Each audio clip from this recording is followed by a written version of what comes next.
अस्सलामुअलैकुम। मैं हूँ साइमा इसहाक और आज आपके लिए आलमी अदब से एक अफ़साना लेकर हाज़िर हुई हूँ।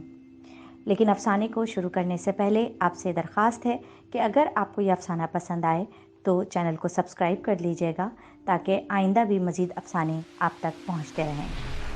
आज जो अफ़साना लेकर हाज़िर हुई हूँ उसे तहरीर किया है बरतानिया के मारूफ़ अदीब डब्ल्यू समरसेट मॉम ने और इसका तर्जुमा किया है सलीम सिद्दीकी ने।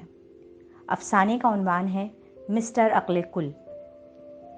मैक्स कैलाडा को देखने से पहले ही मुझे उनसे नफरत पैदा हो गई थी।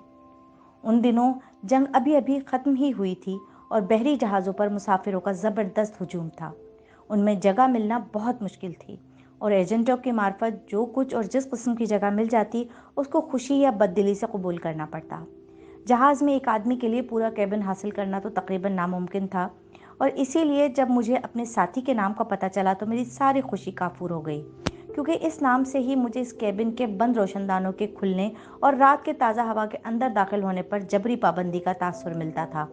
सैन फ्रांसिस्को से योकोहामा के 14 दिन के इस सफ़र में मुझे किसी दूसरे की रफ़ाकत से वैसे भी कोई खुशी महसूस नहीं हो रही थी, लेकिन अगर मेरा हम सफ़र कोई स्मिथ या स्मिथ ब्राउन नाम का हो तो फिर भी सब्र आ जाता।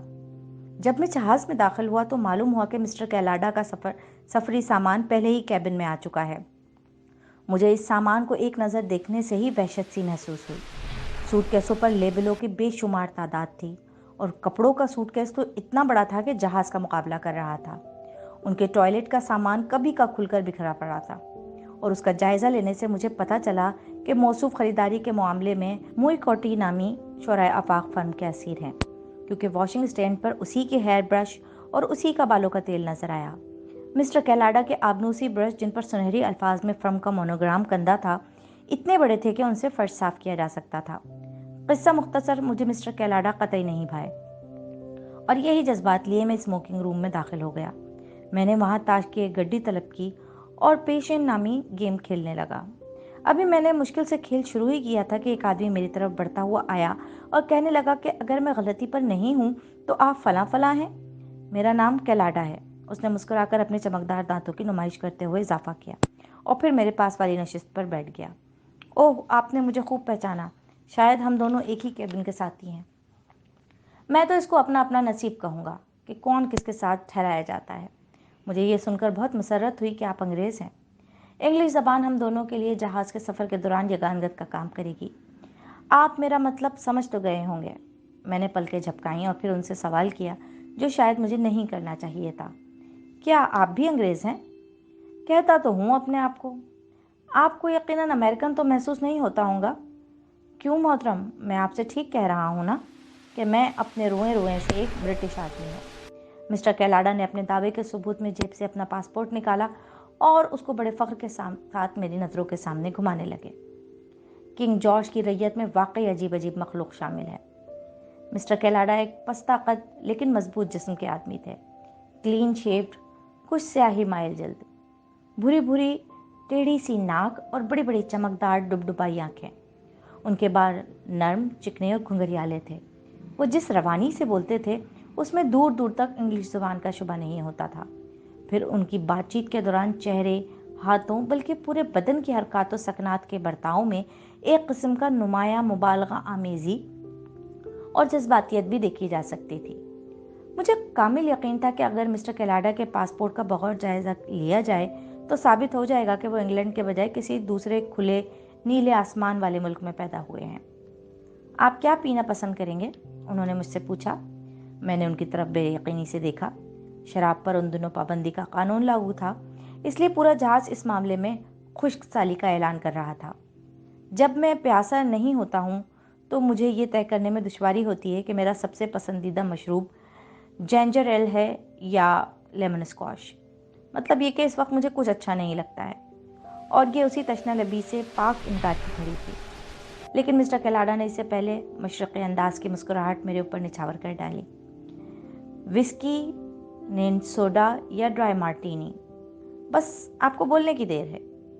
फिर उन्होंने पीछे कूलों की दोनों जेबों से एक एक बोतल निकाल कर मेरे सामने मेज़ पर रख दी। मैंने मार्टिनी का इंतखाब कर लिया। अब उन्होंने स्टीवर्ड को बर्फ़ का टम्बलर और 2 गिलास लाने को कहा। یہ تو زبردست کاکٹیل ہے، میرے منہ سے نکلا۔ یہ تو کچھ بھی نہیں، ابھی آپ نئی نئی اصلی شرابیں میرے پاس موجود ہیں۔ اور جناب، اگر آپ کے دوسرے دوست احباب جہاز پر ہیں تو ان سے بس اتنا کہیے گا کہ آپ کا ایک ایسا دوست ہے جس کے پاس دنیا کی شرابوں کا سب سے بڑا ذخیرہ موجود ہے۔ باقی ان کو ثبوت فراہم کرنا میرا کام ہے۔ مسٹر کیلاڈا بڑے باتونی آدمی تھے۔ انہوں نے نیو یارک اور سان فرانسسکو کے بارے میں بولنا شروع کر دیا۔ ان کا ذکر ختم ہوا تو فلموں پر تبصرہ کرنے لگے، پھر سیاست پر اپنی دسترس ثابت کرنے لگے۔ وہ ایک محب وطن آدمی تھے، اس میں کوئی شک نہیں، لیکن یونین جیک ایک اہمیت والا کپڑے کا ٹکڑا ہے۔ اس کو کوئی اسکندریہ یا بیروت کا آدمی پرجوش انداز میں لہرانے لگے تو مجھے خواہ محسوس ہوگا کہ اس کپڑے کے ٹکڑے کی عزت و توقیر میں کچھ کمی آ گئی ہے۔ مسٹر کیلاڈا کچھ زیادہ بے تکلف بننے کی کوشش بھی کرتے تھے۔ مجھے ہوا پر اڑنے کی عادت نہیں، لیکن کوئی بالکل اجنبی آدمی مجھ سے مخاطب ہو تو مجھے یہی مؤدبانہ طریقہ لگتا ہے کہ وہ میرے نام کے آگے مسٹر کا صیغہ لازمی طور پر لگائے۔ مسٹر کیلاڈا نے بدقسمتی سے میری اس خواہش کا احترام ملوز رکھنا بھی ضروری نہیں سمجھا۔ یہی وجوہات تھیں کہ مسٹر کیلاڈا میرے لیے ایک ناپسندیدہ شخص بن چکے تھے۔ جب وہ میرے ساتھ بیٹھے تھے تو میں نے تاش ایک طرف رکھ دیے تھے، لیکن اب یہ محسوس کر کے کہ ہماری بات چیت اپنے دورانیے سے بڑھ چکی ہے، میں نے پھر تاش اٹھا لیے اور اپنا کھیل شروع کر دیا۔ چوے پر تگی استعمال کریں، مسٹر کیلاڈا نے مشورہ دیا۔ اب تاش کے اس کھیل میں خود سے سوچ کر فیصلہ کرنے کا موقع دینے کے بجائے کوئی خواہ اس طرح کے مشورے دینے لگے تو سارے کھیل کا مزہ ہی خراب ہو جاتا ہے۔ ارے دیکھیے دیکھیے کیا ہو رہا ہے، غلام پر دہلا چلیے، وہ چیخے۔ دل میں پیچ و تاب کھانے کے بعد میں نے تاش کی گڈی اپنی جگہ واپس رکھ دی، لیکن انہوں نے اس کو اٹھایا۔ کارڈ ٹرکس میں بھی آپ کو دلچسپی ہے؟ نہیں، اس قسم کے کمالات سے مجھے چڑ ہے، میں نے جواب دیا۔ پھر بھی میں آپ کو ایک کمال ضرور دکھاؤں گا، اور ایک کے بجائے انہوں نے 3 کمالات دکھا ڈالے۔ آخر کار میں نے بور ہو کر ان سے کہا کہ میں تو اب ڈرائنگ روم میں کچھ کھانے پینے کے لیے جا رہا ہوں۔ ارے ضرور ضرور، انہوں نے تاش سمیٹ کر گڈی میں رکھتے ہوئے کہا۔ میں نے وہاں دونوں کے لیے پہلے ہی سے 2 کرسیاں ایک ساتھ رکھوانے کا بندوبست کر لیا ہے۔ میرے دل نے پھر ان کو کوسنا شروع کر دیا۔ اس طرح نہ صرف میں کیبن میں ان کا شراکت دار تھا اور 3 وقت روزانہ ان کے ساتھ کھانا کھانے پر مجبور تھا، بلکہ جہاز کے عرشے پر بھی ان کے بغیر جانا میرے لیے محال ہو گیا تھا۔ ان سے بے رخی کا مظاہرہ کرنا بھی ناممکن تھا۔ دوسری طرف وہ کبھی بھی یہ تسلیم کرنے کو تیار نہیں تھے کہ وہ درد سر بن گئے ہیں۔ ان کے بجائے ان کا ایمان تو یہ تھا کہ آپ کو ان سے ملنے میں ان سے زیادہ خوشی ہوتی ہے جتنی کہ ان کو آپ سے ملنے میں۔ ایسا لگتا تھا کہ اپنے گھر میں آپ کی لاتوں گھونسوں سے تواضع کر کے ان کو دروازے سے باہر کر دیں، تب بھی ان کو یہی یقین رہے گا کہ ان کی حیثیت ایک پسندیدہ مہمان اور دوست کی ہے۔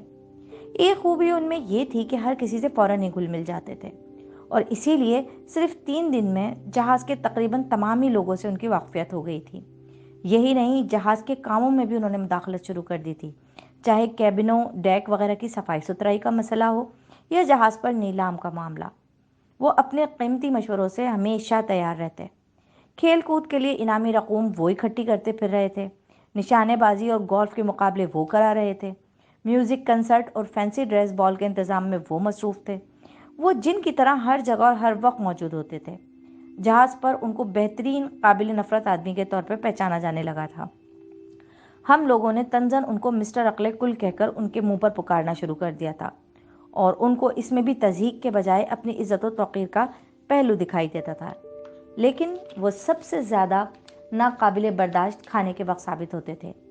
اس تقریباً 1 گھنٹے کے بیشتر حصے میں ہم سب ان کے رحم و کرم پر ہوتے تھے۔ اس دوران وہ خوش دلی، ظرافت کے ساتھ زیادہ گوئی اور بحث و تکرار کا اس تواتر سے مظاہرہ کرتے کہ تنگ آ کر لوگ ان کی بات مان کر ہی اپنا پیچھا چھڑاتے۔ وہ ہر چیز کے بارے میں دوسروں سے زیادہ جانتے تھے، اور اگر آپ ان سے کہیں اختلاف کریں تو یہ ان کے خود پسندانہ تفاخر و شان پر ایک رقیق حملے کی حیثیت رکھتا تھا۔ وہ انتہائی غیر اہم موضوع کا اس وقت تک پیچھا نہیں چھوڑتے تھے جب تک وہ آپ کو قائل نہیں کر لیتے۔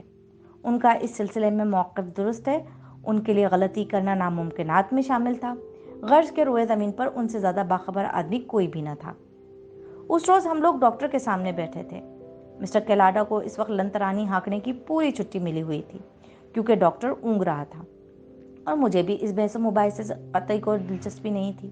لیکن اس وقت وہاں بدقسمتی سے مسٹر رام سے بھی اپنی مسز کے ساتھ بیٹھے ہوئے تھے۔ وہ خود بھی پستہ قامت اور جھکی قسم کے انسان تھے۔ इस वक्त उनको शक्ल और सूरत से बज़ाहिर एक गैर मुल्की ताजिर नज़र आने वाली मिस्टर कैलाडा की लाफजनी और कतियत से बात कहने का अंदाज बिल्कुल भी पसंद नहीं आ रहा था। चुनाचे उनके दरमियान होने वाली गुफ्तगू में जल्द ही म्याना रवि के बजाय बरहमी और ज़बान दराजी का ना खत्म होने वाला सिलसिला शुरू हो गया। राम से अमेरिकन कॉन्सुलर सर्विस से वाबस्ता था और कूबे जापान में तैनात था। वो मिडिल वेस्ट से ताल्लुक़ रखने वाला ज़बरदस्त डील डोल का आदमी था, जिसके सख्त किस्म के बदन की जिल्द के अंदर वाफिर मकदार में चर्बी मौजूद थी। उसके भारी जिस्म का ये हाल था कि अपने रेडीमेड कपड़ों को फाड़ कर निकलने में बेताब रहता था। वो जापान में रहता था। वो जापान से अमरीकी हवाई सफ़र के ज़रिए पहुंचा था ताकि अपनी बीवी को अपने साथ जापान ले जा सके, जो कि उस वक्त उसके बगैर 1 साल से न्यूयॉर्क में रह रही थी। मिसेस राम से कुछ छोटे कद की बड़ी मोहनी सी औरत थी, बहुत शाइस्ता और हंसमुख। कॉन्सुलर सर्विस में तनख्वाह वगैरह बहुत ही कम मिलती है, इसलिए उसके कपड़े बहुत सादा होते थे, लेकिन वो इन कपड़ों को पहनने के सलीक़े से वाकिफ़ थी। लिहाजा बदलिबास होने का ताना उसको नहीं दिया जा सकता था। उसकी शख्सियत में एक किस्म की इनफरादियत झलकती थी। यूँ देखने में तो मुझे उसकी मखसूस खूबी कोई नज़र नहीं आई, लेकिन ऐसी खूबी जो कई दूसरी औरतों में ना मिलती हो। लेकिन फिर भी मैंने गौर किया तो मुझे महसूस हुआ कि रख रखाव और नशिस्त व बर्खास्त का वो मौज़िबाना अंदाज़ उसमें मिलता है जो उसके अलावा आजकल दूसरी औरतों में मुश्किल ही से मिलता है। आप मिसेस रामसे से जब भी मिलें, ख़ास तौर पर उसकी इंकिसारी से मुतासर हुए बगैर नहीं रह सकते थे। ये सिफत ऐसी थी कि उसके कोट पर खूबसूरत फूल की तरह उसकी शख्सियत पर भी सजी रहती थी। बहरहाल वो वाक़या वाली रात डिनर के वक्त मौजूद इत्तेफाक से मोतियों के जिक्र की तरफ मुड़ गया। अखबारात में उन दिनों नकली मोतियों के बारे में बहुत कुछ आ रहा था, जो जापानी अपनी जहानत और मेहनत की वजह से बिल्कुल असल मोतियों की तरह बना रहे थे। डॉक्टर ने उस पर तबसरा किया और उन मोतियों की वजह से असली मोतियों की कदर कीमत कम हो जाएगी। उसके ख्याल में जापानियों के ये मोती अभी तो महज उम्दा कहलाते हैं, लेकिन बहुत जल्द मुकामलियत का दर्जा हासिल कर लेंगे। मिस्टर कैलाडा अपनी आदत के मुताबिक फ़ौरन मौजू पर कूद पड़े और उन्होंने मोतियों के बारे में मालूमात का ख़जाना लफ्ज़ों के ज़रिए उगलना शुरू कर दिया। रामसे को मेरे ख्याल में इस मौजू के बारे में भी कुछ इल्म नहीं था, लेकिन इस गैर मुल्की को वो भी अपनी आदत के मुताबिक क्यों ज़्यादा बोलने देते। चुनाचे उन्होंने भी ज़बरदस्ती पंगा लेना शुरू कर दिया। बस फिर क्या था, सिर्फ 5 मिनट के अंदर हम गर्मी गुफ्तार के दंगल में खड़े थे। मैंने मिस्टर कैलाडा को कई बार गुस्सा करते हुए, अल्फाज के शोले बरसाते हुए देखा था, लेकिन आज तो उसकी कोई हद नहीं थी। फिर आखिर में रामसे की न जाने कौन सी बात उनके दिल को तीर की तरह लगी कि उन्होंने मेज़ पर गुस्से में घूंसा मारा और चीख चीख कर कहने लगे, आपको मालूम होना चाहिए कि मैं कोई बेवकूफ़ आदमी नहीं हूँ। मैं जिस मौजू पर बात कर रहा हूँ उसके बारे में मुझे अच्छी तरह पता है। मैं जापान जा ही इसलिए रहा हूँ कि वहाँ के मोतियों के कारोबार का जायज़ा लूँ। मैं अरसे से इस तिजारत से वाबस्ता हूँ और इस पेशे से ताल्लुक़ रखने वाला हर छोटा बड़ा ताजिर गवाही देगा कि इस कारोबार में मेरा कहा हुआ हर लफ्ज़ हरफ आखिर होता है। मैं दुनिया के तमाम कीमती मोतियों के बारे में मुकम्मल तौर पर जानता हूँ, और जिनके बारे में नहीं जानता तो समझ जाइए कि उनकी टके की भी कीमत नहीं। मिस्टर कैलाडा ने गुस्से में उस वक्त जो कुछ कहा वो हमारे लिए भी एक खबर की हैसियत रखता था, क्योंकि हर रोज़ घंटों अपनी गुफ्तगू का सिलसिला जारी रखने के बावजूद उन्होंने कभी ये किसी को नहीं बताया था कि आखिर वो कौन सा कारोबार करते हैं। अलबत्ता हमें बस थोड़ा सा ये अंदाज़ा ज़रूर था कि वो किसी तिजारती मिशन पर निकले हैं। बहरहाल अपनी गज़बनाकी का मुजाहरा करने के बाद अब वो एक फातिहाना अंदाज में मेज़ के अतराफ़ का जायज़ा ले रहे थे। ये जापानी कोई भी ऐसी नकली मोती नहीं बना सकते हैं जिसके बारे में आंख बंद करके ना बता सकूं कि ये 2 कौड़ी का है। फिर मिसेस कैलाडा ने एक तरफ मिसेस रामसे के पहने हुए मोतियों के गले के हार की तरफ इशारा करते हुए कहा, मिसेस रामसे, मेरे अल्फाज याद रखिएगा। आपके मोतियों के अनमोल हार की कीमत जो आज है उसमें 1 सेंट की भी कमी नहीं होगी। मिसेस रामसे बेचारी को अपने हार के अचानक इस जिक्र पर बड़ा हिजाब महसूस हुआ और उन्होंने अपनी खफत मिटाने के लिए इनकसारी से आहिस्ता आहिस्ता अपने हार की चेन को अपनी पोशाक में ढकना शुरू कर दिया। राम से इस दौरान आगे को झुका और फिर हम लोगों को चारों तरफ से देखने के बाद उसकी आंखों में मुस्कुराहट दौड़ने लगी। ये मेरी बीवी के खूबसूरत हार का ही जिक्र हो रहा है ना? जी हाँ, मैंने एक नज़र इस पर डालते हुए अंदाज़ा कर लिया था कि ये असली बेशकीमत मोतियों का हार है। मिस्टर कैलाडा ने अपनी बात को दोहराते हुए कहा, जी मैंने खुद इसको नहीं ख़रीदा था, लेकिन मेरा आपसे सवाल है कि इसकी कीमत क्या होगी? ओह, ये एक टेढ़ा सवाल कर दिया, लेकिन मेरा जवाब है कि जान पहचान के कारोबारी मराकज़ पर कोशिश करने से ये $15,000 में हासिल किया जा सकता है, लेकिन अगर ये 5th एवेन्यू में ख़रीदा गया है तो 30,000 तक भी कीमत दी गई है। اس میں کوئی حیرت کی بات نہیں۔ تو آپ کو حیرت ہوگی محترم کہ ہمارے نیو یارک سے روانہ ہونے سے ایک دن پہلے میری بیوی نے ایک ڈپارٹمنٹل اسٹور سے اس کو صرف $18 میں خریدا تھا۔ رام سے فاتحانہ انداز میں ان سے مخاطب ہوا۔ مسٹر کیلاڈا کا چہرہ سرخ ہو گیا اور انہوں نے اپنے دعوے میں اور زیادہ وزن دیتے ہوئے کہا، میں ماننے کو تیار نہیں۔ نہ صرف اس کے موتی سچے ہیں بلکہ ہار کی بناوٹ بھی اعلیٰ معیار کی ہے۔ اس ہار کے جعلی ہونے کا سوال ہی پیدا نہیں ہوتا۔ تو آپ اس پر شرط لگانے کو تیار ہیں؟ میں تو $100 کی شرط لگانے کو تیار ہوں کہ یہ ہار نقلی ہے، رام سے نے بحث سمیٹتے ہوئے چیلنج کیا۔ مجھے منظور ہے۔ مسٹر کیلاڈا نے چیلنج کو فوراً ہی قبول کر لیا۔ اوہ ایلمر، ایک چیز جو حقیقت میں ہے اس پر شرط لگانے کی کیا ضرورت ہے؟ اب مسز رام سے اپنے شوہر سے مخاطب تھیں۔ ان کے لبوں پر خفیف سی مسکراہٹ اور لہجے میں محبت آمیز سرزنش شامل تھی۔ واہ، شرط لگانے کی کیوں ضرورت نہیں ہے؟ اگر مجھے مفت میں کچھ رقم حاصل کرنے کا سنہری اور یقینی موقع مل رہا ہے تو فائدہ نہ اٹھاؤں تو بے وقوف ہی کہلاؤں گا نا۔ لیکن شرط کا فیصلہ کس طرح ہوگا؟ ابھی تو یہ میری جانب سے میرے شوہر اور مسٹر کیلاڈا کے زبانی دعووں کا ہی آپس کا مقابلہ ہے۔ مجھے آپ موتیوں کی لڑی اتار کر صرف ایک نظر دیکھنے دیں۔ اگر یہ نقلی ہوئی تو میں فوری طور پر تسلیم کر لوں گا۔ $100 ہارنے میں مجھے ایسی کوئی پریشانی نہیں ہوگی۔ مسٹر کیلاڈا نے مسز رامسے کو نرمی سے مخاطب کیا۔ ڈیئر، اب تم ایسا کرو کہ چپکے سے اپنا ہار اتار دو اور ان محترم کے حوالے کر دو تاکہ جتنی دیر چاہیں یہ اس کا معائنہ کر لیں۔ مسٹر رامسے نے اپنی بیوی کو ایک طرح سے ہدایت دی۔ مجھ سے نہیں اتارا جائے گا۔ مسٹر کیلاڈا، میرے الفاظ پر ہی اعتبار کر لینا تو بہتر ہے۔ مجھے لگ رہا تھا کہ اب کوئی بڑا ہنگامہ کھڑا ہونے والا ہے، لیکن سوائے خاموش رہنے کے میں کر ہی کیا سکتا تھا۔ اچھا تو میں اتار دیتا ہوں۔ رامسے کے لیے اب مزید برداشت کرنا مشکل ہو رہا تھا، چنانچہ اس نے تیزی سے اٹھ کر اپنی بیوی کے گلے سے ہار اتار کر مسٹر کیلاڈا کے ہاتھوں میں دے دیا۔ اس اجنبی دیس کے باسی نے اپنی جیب سے محدبت سا نکالا اور بغور اس کا معائنہ کرنے لگا۔ پھر ایک فاتحانہ مسکراہٹ ان کے چکنے سیاہی مائل چہرے پر پھیل گئی۔ انہوں نے لڑی واپس کر دی اور کچھ بولنے کو ہی تھے کہ اچانک ان کی نظر مسز رامسے کے چہرے سے جا ٹکرائی۔ وہ اس وقت بالکل سفید پڑا ہوا تھا اور لگتا تھا کہ وہ غش کھا کر گرنے والی ہیں۔ ان کی کھلی کھلی خوفزدہ آنکھیں مسٹر کیلاڈا کے اوپر جمی ہوئی تھیں، جن میں رحم کی گڑ گڑاتی التجا شامل تھی۔ ان کی منت و سماجت گزاری کا خاموش انداز اتنا واضح تھا کہ مجھے تعجب ہوا کہ ان کو کیوں محسوس نہیں کیا گیا۔ بہرحال مسٹر کیلاڈا کے الفاظ کھلے منہ میں پھنسے کے پھنسے رہ گئے۔ ان کا چہرہ متغیر ہو گیا۔ ایسا لگتا تھا کہ اپنے اوپر قابو پانے کے لیے انہیں اتنی محنت کرنی پڑی تھی کہ جتنے کسی اونچی پہاڑ کے چڑھنے میں۔ مجھ سے واقعی غلطی ہو گئی۔ یہ ایک بہترین نقلی ہار ہے۔ دور سے یہ مجھے بالکل اصلی لگ رہا تھا، لیکن محدب شیشے سے دیکھنے کے بعد مجھے اس کے نقلی ہونے میں کچھ بھی شبہ نہیں۔ میرے خیال میں اس کی قیمت واقعی $18 سے زیادہ نہیں۔ یہ کہہ کر مسٹر کیلاڈا نے اپنی پاکٹ بک نکالی اور اس میں سے $100 کا نوٹ نکال کر کچھ بھی کہے بغیر مسٹر رامسے کو پیش کر دیا۔ شاید اس طرح آپ کو سبق ملے گا کہ کسی مسئلے کے بارے میں بھی ہٹ دھرمی کی حد تک اپنی رائے کو درست نہیں سمجھنا چاہیے۔ مسٹر رامسے نے بغیر کسی ہچکچاہٹ کے شرط میں جیتی ہوئی یہ رقم قبول کر لی۔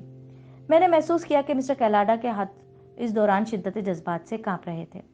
تمام کہانیوں کی طرح یہ سچی کہانی بھی پورے جہاز پر فوراً پھیل گئی اور مسٹر کیلاڈا کو شرمندگی اور خفت مٹانے کے لیے بات کو ہنسی ہنسی میں ٹالنے کے نت نئے جتن کرنے پڑ رہے تھے۔ سب لوگوں کو اپنی آنکھ سے مسٹر کیلاڈا جیسے خود ساختہ عالم و دانش مند کے دعوے کو یکسر غلط ثابت ہونے کا خود ان کے اقرار کے ذریعے مشاہدہ کرنے کا موقع ملا تھا، اور کون ایسا آدمی تھا جو ان کے منہ پر ان کا ٹھٹول اڑاتا نظر نہیں آ رہا تھا۔ آخر اتنے دن کے بعد تو لوگوں کو اس ناپسندیدہ اور باتونی آدمی سے تھوڑا بہت انتقام لینے کا موقع ملا تھا۔ لیکن عجیب بات تھی کہ مسز رامسے اپنے شوہر کی فتح کے جشن میں زیادہ دیر شامل نہیں ہوئیں اور سر درد کی شکایت کرتے ہوئے اپنے کیبن میں چلی گئیں۔ دوسری صبح میں نیند سے بیدار ہو کر شیو میں مصروف ہو گیا۔ مسٹر کیلاڈا اس دوران اپنے بستر پر پڑے سگریٹ پی رہے تھے۔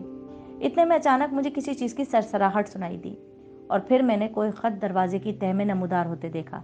میں نے دروازہ کھولا اور ادھر ادھر دیکھنے لگا، لیکن وہاں کوئی بھی نظر نہیں آیا۔